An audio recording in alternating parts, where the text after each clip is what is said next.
Hello everyone, my name is Dorian and welcome to a very special video. This one is about how to install and configure IRFFB in 2021.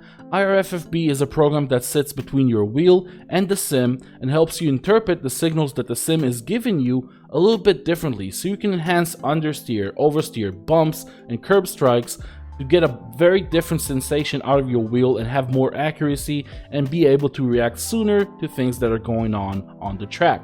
Now I'm just going to show you how to install and configure it and then go over some of the settings, and there's links for everything in the description below so you can just download it from there. If you enjoy it, leave a like, and if you want to see more videos like track guides and race videos, then subscribe to the channel and go over my Discord as well if you have any more questions or just want to hang out.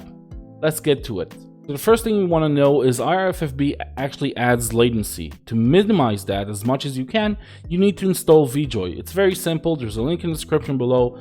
Just download it right here and you're good. There's nothing else you need to do. Just click next, next, next, next, and from that point on, you'll have it installed, and I'll show you what you need to do with it in a second. After you install VJoy, the second stage will be to go to your configure VJoy option. So click the Windows search bar, type in VJoy, configure VJoy, and you'll get this window right here. Make sure you enable force feedback with all of these effects and access X. After that, apply, and you'll never have to see it again. Just close the program. The next step will be to install IRFFB. Hit the link in the description, click the IRFFB exe file, and just download it and launch it. The launcher will have everything you need inside. After downloading IRFFB, just launch it, and we want to go over some very basic things. First of all, select your wheel, FFB device, so that will be the make and model of your wheel. And after that, go to FFB type. Because we installed VJoy, we can use the direct filtered option. The direct filter option minimizes the latency. That's the important bit. That's why we installed VJoy. So make sure you use the 360 one.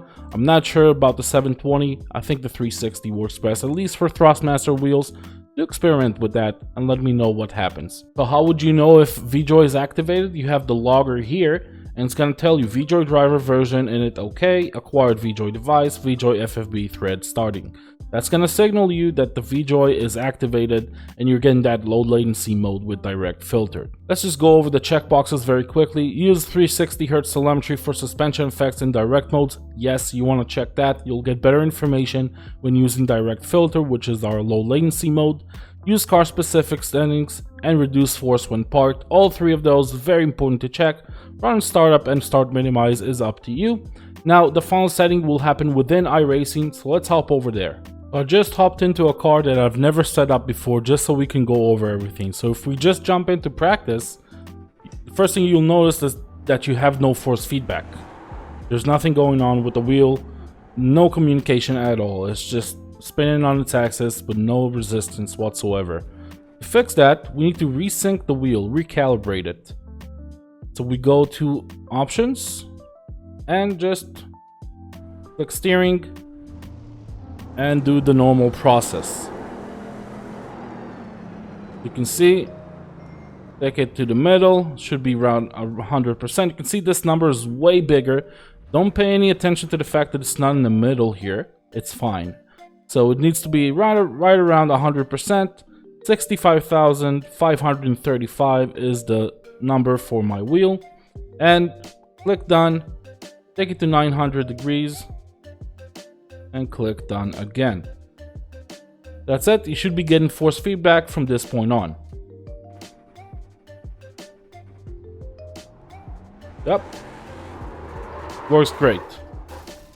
Alright, so force feedback works, but it's not really because it's not set up yet. You're going the wrong way. I have no way to control the car. It's way too strong, and I'm probably clipping, and we're gonna go over that right now. Okay, so the coolest thing about IRFFB is you can change all these settings in real time while you're driving the car.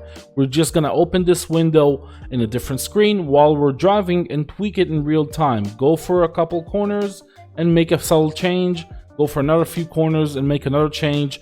And within 3 or 4 laps, you'll have it dialed down exactly to where you want it. Now, let's just go over some of the settings. So minimum force is gonna make the middle a little bit harder, but it could get clunky if you overdo it. So especially in a belt-driven wheel, just avoid using too much. I found 3 usually be the sweet spot for that. Now, max force, you would think if you take it higher, then it will be stronger, but that's quite the opposite. So the lower it is, the stronger the wheel is going to feel. 30 for the TSPC is usually the sweet spot, 31, 33, but it really depends on the wheel, so you're gonna have to figure it out for yourself. Somewhere in the middle is where you want to be. Don't want to be to any extreme, really. Damping is gonna make the initial input right around this area of the wheel have a little bit more resistance. So if it feels dead to you, feels like there's nothing here or nothing here, add a little bit of damping. I don't really like it. Usually I can find a way around it, but that's a matter of taste, so give that a try. Suspension bumps, very obvious. You're gonna feel more of the curbs, more of the bumps on the road, the car hopping around, the way the suspension reacts to everything. You're gonna feel more of it. Understeer effect, this specific car is not supported by IRFFB. That means you're not gonna have an enhanced understeer effect. If you ever played Assetto Corsa, you know there's enhanced understeer effects where you turn the wheel and if you're understeering, it becomes lighter. This feels very similar to that, especially if you go to a very high settings like 80, 90, then it will really feel light if you're understeering. I'm not a huge fan of it. I'll usually use around 40, 50, 60%. It really depends on taste and how much available feedback you have from the wheel after all the other settings. We're gonna go over that in a second. The most important setting here is the SOP effect, or seat of pants. This is the effect that kind of works like aim assist. It auto corrects your slides. So basically when the car is sliding around, the rear end is kicking out, the wheel's gonna do this. And it's gonna do it a lot faster than how it would normally do it if you're not using IRFFB. It's pretty cool. It's gonna help you save the car a lot of times, but don't overdo it because at some point it feels like the wheel is telling you what to do. If you ever played a first-person shooter and you turned aim assist up to 11, then you know that it doesn't feel as engaging. It doesn't feel like you did it. It's kind of the same in that regard. So don't overdo it, but definitely use this effect to help you save the car when necessary. Now, the offset, I'm not really sure what it does. Everyone who I talk to about this effect tells me that this should be on 0. So leave it on 0, play around. In the GitHub of the download link that I've put for IRFFB, there's more information, more in-depth info on everything you need to know about these effects, but this is from what I'm feeling is about right. And the final thing you want to see here is the samples that were clipped. Basically, this will tell you how much information you're losing because you're using too much force. So every time you go on the track and do a few clean laps, don't crash, don't mount the curbs too aggressively, just do 1 or 2 clean laps that use your normal racing line, normal braking points, normal inputs. Try to be as clean, as smooth as possible, and then reset the car altogether and go back to the screen. It will tell you how much percentage was clipped, basically how much information you're missing. Up to like 5%, you're not gonna really feel any difference. That's what I felt with this wheel, at least. Every wheel is different. You want to clip as little as possible. If you're seeing 30% clipping and you haven't been to an accident or crash, then it's probably a bad setting. You're gonna have to nerf things down a little bit. The way I usually like to the sweet spot for me with IRFFB is have a lot of suspension bumps and have a good amount of SOP effect and not too much force. That way I'm usually finding the slides a lot easier to catch. I'm getting tons of information. I'm feeling the curbs properly, and yeah, I'm not fighting the wheel as much. But to each his own. Every wheel is a bit different. I hope you guys enjoyed this guide.